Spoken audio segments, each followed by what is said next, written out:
কিন্তু কোন জাদু বলে ব্যাংক বানাইছেন সেটা আমরা খুঁজে দেখবো, গলায় পাড়া দিয়ে এটা বের করবো। আমরা আরো আগে যাই 1971-এ।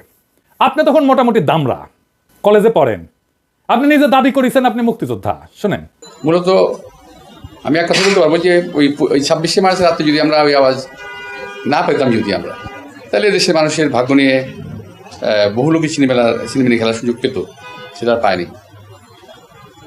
পরবর্তীতে আমরা মুক্তিযুদ্ধে যাই এবং দেশের স্বাধীনতা যুদ্ধে অংশগ্রহণ করি। এটা আবার বিএনপির পেজ থেকে শেয়ার দেওয়া। এই বক্তব্যে উনি বলছেন মুক্তিযুদ্ধে কি করেছেন সেটার কোনো কিন্তু উল্লেখ নাই। 25শে মার্চে কি হয়েছে, শাহজাহানপুরে ওনার বাসা থেকে কি দেখেছেন, ওইটুকুই শুধু বলতে পারেন, তার বাইরে আর যাইতে পারেন না। তার বাইরে গেলে জিয়াউর রহমান মুক্তিযুদ্ধের ঘোষণা অমুক তমুক ওই জায়গায় চলে যান। উনি কোথাও মুক্তিযুদ্ধ করেন নাই।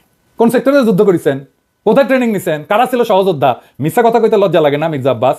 এটা চেনেন? 1971-এ পাকিস্তানি বাহিনী তার নাম শুনলে কাপড় নষ্ট করে ফেলতো। ঢাকার গেরিলা মুক্তিযোদ্ধা সাদেক হোসেন খোকার দলের। আমি তার কাছ থেকে জানছি আপনি মুক্তিযুদ্ধ করেন নাই।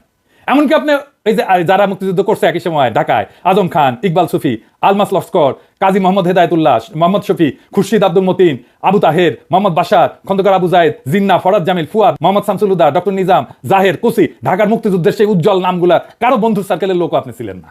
1971-এ মুক্তিযুদ্ধের যাওয়ার সাহস হয় নাই, আজ আসছেন 71 বাঁচাইতে, দ্বিতীয় স্বাধীনতাকে অস্বীকার করতে। বাহ বাহ, চমৎকার।